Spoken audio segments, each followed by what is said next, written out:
안녕하세요. 눈뜨는 인생입니다.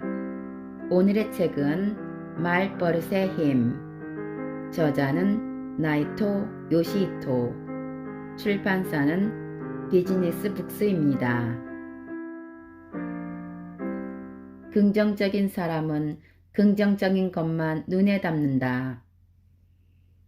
눈에 담았을 때 기분이 나빠지는 존재는 보지 않으면 그만이다. 기분을 상하게 하는 무언가를 굳이 쳐다보고 있을 이유는 없다. 마찬가지로 고약한 냄새를 풍기는 것은 뚜껑을 척척 덮어 가려두면 된다. 냄새가 지독하다는 사실을 알면서도 굳이 그 냄새를 맡고 있을 필요는 없다는 얘기다. 이처럼 매사에 긍정적인 사람은 자신을 행복하게 만드는 대상만을 보고 듣는다. 불쾌한 감정을 유발하는 대상과는 무의식 중에 거리를 둔다. 그래서 행복한 사람은 언제나 긍정적인 상태를 유지한다. 이 사람 푸념을 계속 듣고 있다가는 나까지 우울해질 것 같은데? 이렇게 느낀 순간 긍정적인 사람은 불평만 하는 사람과 거리를 두는 특단의 조치를 취한다. 함께 있으면 자신이 행복과 멀어지기 때문이다. 즉, 이들은 선택적 지각을 한다. 모든 자극을 받아들이지 않고 자기의 기분을 유쾌하게 만드는 자극만을 선택적으로 담는 것이다. 미국 브랜다이스 대학교 심리학과 교수인 데릭 이자코비치의 이론에 따르면 하루하루 즐겁게 살아가는 사람일수록 선택적 지각을 하는 비율이 높다고 한다. 다양한 사진을 슬라이스로 준비해서 사진을 응시하는 시간을 측정해 본 결과 행복한 사람은 예쁜 꽃밭이나 아름다운 해변 사진은 길게 바라본 반면 길가에 버려진 쓰레기나 피부암이 퍼진 사진에서는 곧바로 시선을 돌리는 모습을 보였다. 긍정적인 사람이 되려면 이처럼 기분이 좋아지는 일에만 시선을 주는 습관을 들여야 한다. 기분 좋은 정보만 받아들이면 즉 긍정적인 기분을 유지할 수 있다. 부정적인 사고방식을 가진 사람일수록 구태여 기분이 나빠질 만한 자극에 자신을 노출시키는 우를 범한다. 이를테면 공원을 산책하는 동안에는 그냥 아름다운 자연을 만끽하면 되는데 여기저기 버려진 쓰레기에 굳이 눈길을 주면서 괜히 스트레스를 받는 것이다. 부정적인 자극만 받아들이는 이유를 알 수는 없지만 그런 쪽을 바라볼수록 행복과는 점점 멀어진다는 사실을 인식해야 한다. 행복을 위해 부정적인 일은 되도록 멀리 하도록 하자. 부정적인 사람과 가까워지는 상황도 피해야 한다. 부정적인 사람이 곁에 있으면 자신의 성격마저 삐뚤어질 가능성이 있으니 그런 사람과는 가급적 거리를 두는 편이 바람직하다. 군자는 위험을 가까이 하지 않는다 라는 말처럼 좋은 기분을 망치는 위험 요소와는 무엇이든 거리를 두는 습관을 들여야 한다. 긍정적인 사람은 딱히 자각하거나 의식하지 않고도 세상의 아름다운 부분만을 바라보는 경향이 있다. 그래서인지 그들의 눈의 세상은 온통 장밋빛이다. 늘 아름다운 대상에만 시선을 두니 장밋빛으로 보이는 것도 어찌 보면 당연하다. 반면 매사에 부정적인 사람은 불쾌하게 만들 만한 세상에 시선을 주려는 경향이 강하다. 그렇게 주위에 불편한 일들만 가득하니 불행할 수밖에 없다.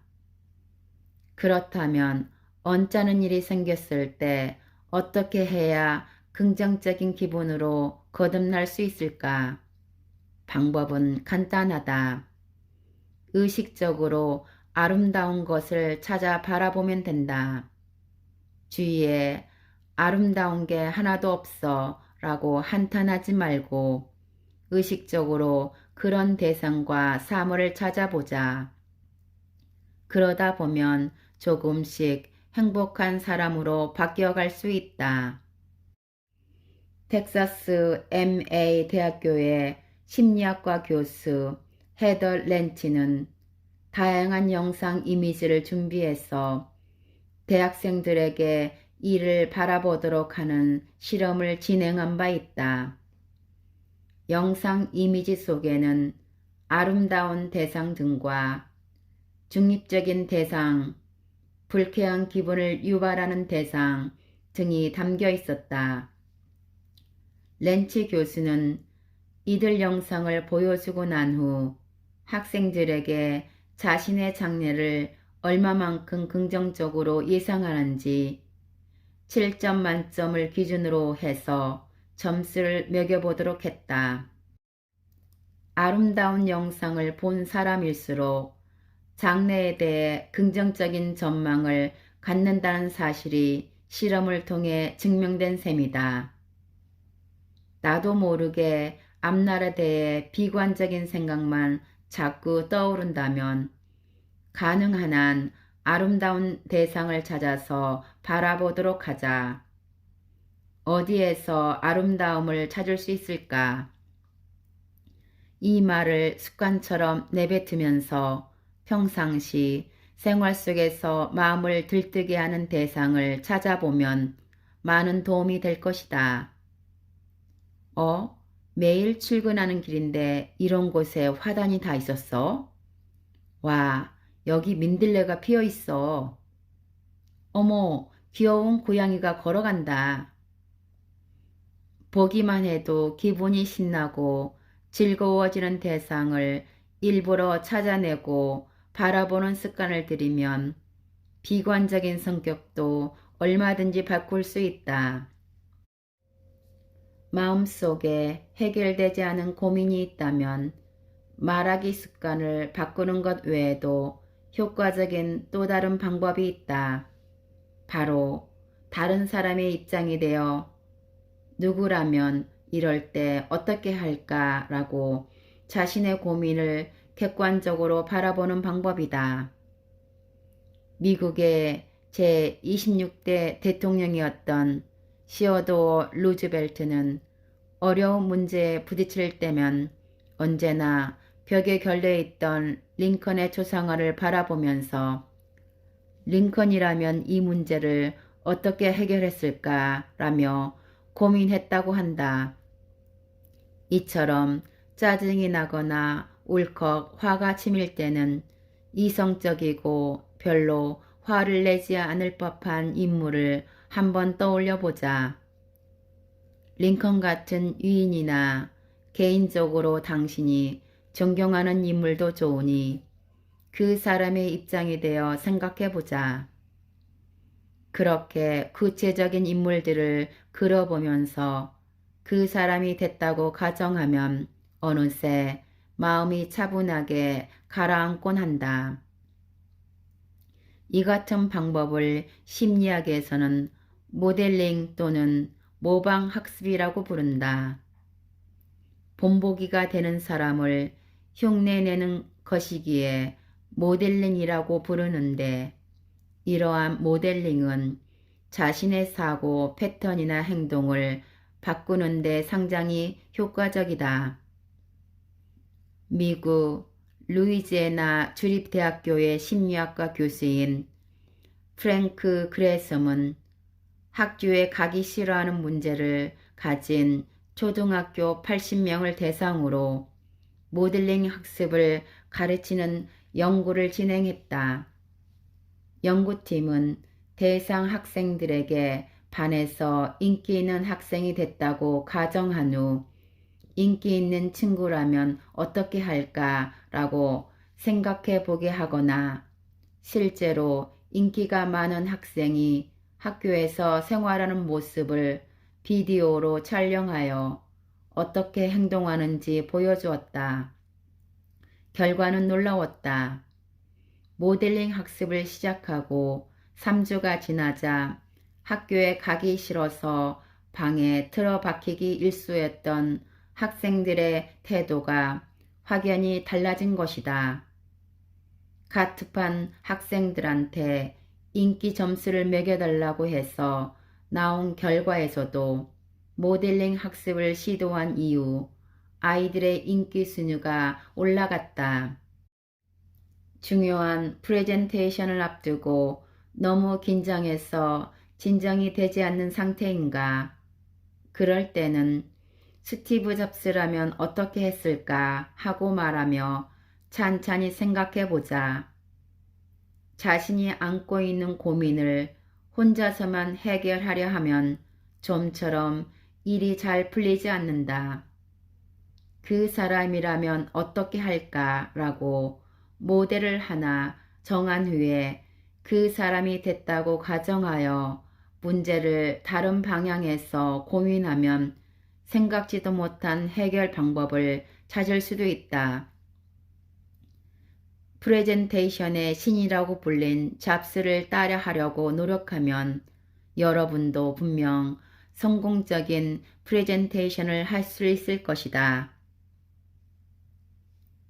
당신이 동경하고 존경하는 인물이 있다면 고민이나 문제를 해결해야 할 때 그 사람이라면 어떻게 할까 라고 생각하는 것을 넘어 그 사람의 모든 행동을 한번 따라 해보자. 이 또한 일종의 모델링으로 동경하는 인물의 몸짓이나 행동, 말투 등을 따라하다 보면 정말로 그 대상과 비슷해질 수 있다.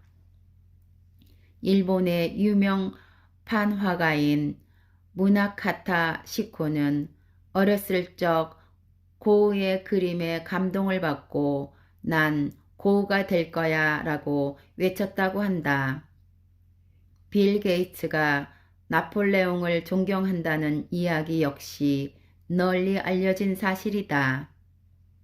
이들처럼 자신이 동경하는 대상을 항상 머릿속에 그려보도록 하자. 이런 습관을 들이면 여러분도 분명 동경하는 대상과 가까워질 수 있다. 그리고 이때는 최대한 강렬하고 선명하게 대상의 이미지를 떠올려야 한다. 스스로 끊임없이 암시를 걸듯 생각하는 것이 이 습관의 핵심이다. 러시아 심리학자인 블라디미르 라이코프 박사는 참가자들을 대상으로 최면과 암시의 효과를 알아보는 실험을 진행한 적이 있다. 당신은 러시아의 작곡가 세르게이 라흐마니노프입니다. 라거나 당신은 비엔나의 천재 바이올리니스트 프리츠 크라이슬러입니다. 하는 식으로 최면을 건 후 악기를 연주하게 하자 평범한 참가자들이 마치 해당 음악가가 된 듯 훌륭한 연주를 선보였다는 결과 연구가 있다. 또한 자신을 프랑스의 수학자 앙리 푸엥카레라 생각하고 문제를 풀어보라. 자신을 러시아의 수학자 안드레이 콜모고로프라고 가정하라 하고 최면을 건 후 수학 문제를 풀게 하자 역시 높은 점수를 받았다는 점도 밝혀졌다. 나는 진짜 그 사람처럼 안 되는구나. 이렇게 자기 암시를 걸 때 이런 생각은 결코 바람직하지 않다. 암시가 가진 힘을 약하게 만들기 때문이다. 진심 어린 마음으로 자신도 존경하는 인물처럼 될 수 있다고 믿어야 한다. 라이코프 박사의 실험에서도 최면이나 암시를 의심할수록 그 효과가 잘 나타나지 않았다. 나는 그 사람처럼 될 수 있어. 존경하는 대상을 항상 머릿속에 그리면서 이렇게 습관처럼 말해보자. 꿈 같은 이야기라고 생각하는가? 믿져야 본전이라는 생각으로 한번 시도해 보기를 권한다. 자기 암시의 힘으로 존경하는 사람을 정말로 닮아가는 기적을 경험하게 될 것이다. 흔히 우리는 행복은 돈으로 살 수 없다고 말하지만 돈으로 살 수 있는 행복도 엄연히 존재한다.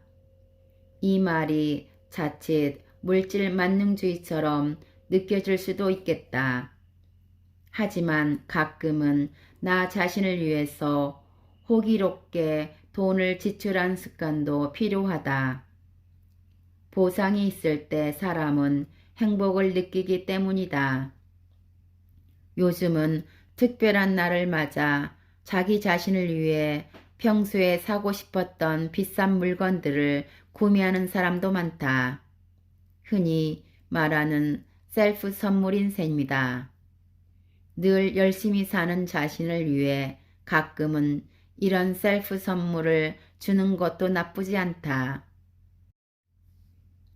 매츠 박사의 연구에 따르면 자신을 위해 돈을 지출하는 일은 행복감을 높여주지만 무턱대고 아무렇게나 써도 되는 것은 아니다. 돈도 자신의 성격에 맞게 지출할 때 행복도가 가장 높아진다고 한다. 이를테면 개방적인 성격이고 새로운 것에 관심이 많은 사람은 여행이나 오락에 돈을 쓸 때 행복도가 높아진다. 성실하면서 계획성 있는 성격의 사람은 책이나 미용, 건강, 보험 등에 돈을 사용하면 행복에 도움이 된다. 사교적이며 사람들과 대화 나누기를 좋아하는 사람은 친구와 외식을 하거나 스포츠 이벤트 등에 참여하고 반려동물을 기르는 일에 돈을 지출하기를 추천한다. 또한 매츠 박사는 논문에서 아무리 돈을 써도 행복감을 얻지 못하는 유형에 대해서도 언급했는데 신경질적인 사람이 여기에 해당한다. 신경질적인 사람은 이곳저곳에 돈을 써도 쉽게 행복감을 느끼지 못한다고 한다. 이런 타입은 되도록이면 돈을 쓰지 않고 은행에 저금하는 편이 현명하다. 자신의 성격과 딱 들어맞는 곳에 소비를 하면 행복을 느낄 수 있지만 그렇지 않은 곳에 돈을 쓰면 그다지 행복에 도움이 되지 않는다. 사교적인 사람에게는 비싼 자동차를 구입하는 일보다 사람들과 만나 술을 마시며 이야기하는 게 더 행복한 일일지 모른다. 결국 자신의 성향에 맞게 돈을 유용하게 쓸 만한 분야를 찾아 그곳에 집중적으로 돈을 소비하는 습관이 매우 중요하다. 대개 자신이 어떤 일을 할 때 즐거움을 느끼는지는 자신이 가장 잘 파악하고 있을 테니 일에 열중해야 할 때는 즐거움을 주는 요소를 보상으로 내걸어 보자. 이만큼 일하면 나에게 이만큼 보상을 줘야지 하는 식으로 보상을 정해두면 매일같이 업무를 대할 때도 의욕이 샘솟게 된다. 한 주간 동안 열심히 했으니 요즘 핫한 디저트 카페에 가서 팬케이크를 먹어야지. 1년 동안 프로젝트 완수하느라 수고했으니까 가고 싶은 곳으로 여행을 가는 거야. 이처럼 자신을 달래고 움직이는 수단으로 나에게 주는 보상을 현명하게 활용해 보자. 사랑에 빠지면 눈에 보이는 모든 대상이 반짝반짝 빛나 보인다고 한다. 근사한 누군가를 사랑하는 일은 그 사랑이 이루어지든 이루어지지 못하든 사람을 행복하게 해준다고 알려져 있다. 미국 오하이오 주립대학교의 심리학과 교수인 페터 패티존은 150명의 대학생을 대상으로 당신은 어떨 때 행복을 느끼는가 라는 설문조사를 진행했다. 그 결과 많은 학생들이 사랑에 빠졌을 때를 1순위로 꼽았다. 남성은 응답자의 63.9%가, 여성은 그보다 더 많은 87.6%가 사랑에 빠지면 행복해진다고 답한 것이다. 놀랍게도 이는 2위를 차지한 복권 당첨의 비율과도 비교도 되지 않을 만큼 높은 수치였다. 사랑에 빠지는 일이 당연코 행복의 1순위라는 말이다. 그러니 행복해지고 싶거든 사랑을 시작해보자. 꼭 남녀 간의 사랑이 아니어도 상관없다. 직장 동료든 출퇴근길에 자주 마주치는 사람이든 개인적으로 친해지고 싶은 대상이 생기면 그 사실 하나만으로도 하루하루가 즐거워진다. 과거 학창 시절만 떠올려봐도 잘 알 수 있다. 같은 반에 좋아하는 아이가 생기면 가기 싫었던 학교도 빨리 달려가고 싶지 않았는가. 그런 의미에서 누군가를 사랑하는 일은 계속되어야 한다. 물론 이를 실제로 바람을 피우고 문제를 일으키라는 말로 오해하는 사람은 없을 것이다. 그 대상이 배우자이든 연예인이든 마음속으로 누군가를 좋아하고 아끼는 정도의 사랑은 행복에 도움이 된다는 의미다. 그러니 주저 말고 마음껏 사랑에 빠지자. 와, 이 배우 오늘 정말 멋있어. 좋아하는 아이돌이나 연예인을 보면서 이렇게 중얼거리기만 해도 기분이 행복해진다. 어떤 형태로든 사랑은 인생을 더욱 풍성하게 만들어주는 열쇠가 될 것이다. 우리는 고민이나 걱정거리가 생겼을 때 흔히 도대체 왜, 어째서 라고 생각하면서 답을 찾는 경우가 많다. 나는 왜 이렇게 낯을 가릴까? 나는 어째서 이렇게 의지력이 약할지? 하지만 아무리 생각해봤자 답은 나오지 않는다. 애초에 이런 왜를 묻는 사고 방식으로는 뭔가 좋은 해결책이 나올 리 없기 때문이다. 그렇다면 어떤 식으로 질문을 하면 좋을까? 답은 간단하다. 어떻게 하면 될까? 라는 말을 습관화하면 된다. 왜라고 이유를 묻는 대신 어떻게 하면 되는지 방법을 찾는 질문을 던지도록 하자. 그렇게 습관적으로 말하다 보면 질문에 대한 답을 찾기 위해 다양한 방법을 고민하게 된다. 이 편이 이유를 궁금해하는 것보다 훨씬 건설적이다. 나는 왜 이렇게 낯을 가릴까 하고 이유를 문제 삼으면 이렇다 할 답이 보이지 않아서 계속 괴롭고 답답한 기분이 든다. 하지만 어떻게 하면 좋을지를 고민하면 우선 인사만 제대로 하는 걸로 목표를 삼자 등 자기 나름대로 수긍할 만한 답을 도출할 수 있다. 독일 코블렌츠 란다우 대학교의 심리학과 교수였던 퀸턴 밀러의 연구에 따르면 남보다 앞장서서 적극적으로 행동하는 사람일수록 이 같은 건설적인 사고 패턴이 습관화되어 있다고 한다. 왜 나는 어째서 라고 생각하는 동안에는 어떠한 행동도 취할 수 없다. 막다른 길에 갇힌 듯 아무런 진전도 없이 똑같은 생각만 반복하는 것이 고작이다. 완벽한 정답을 찾아낼 확률이 제로에 가깝다.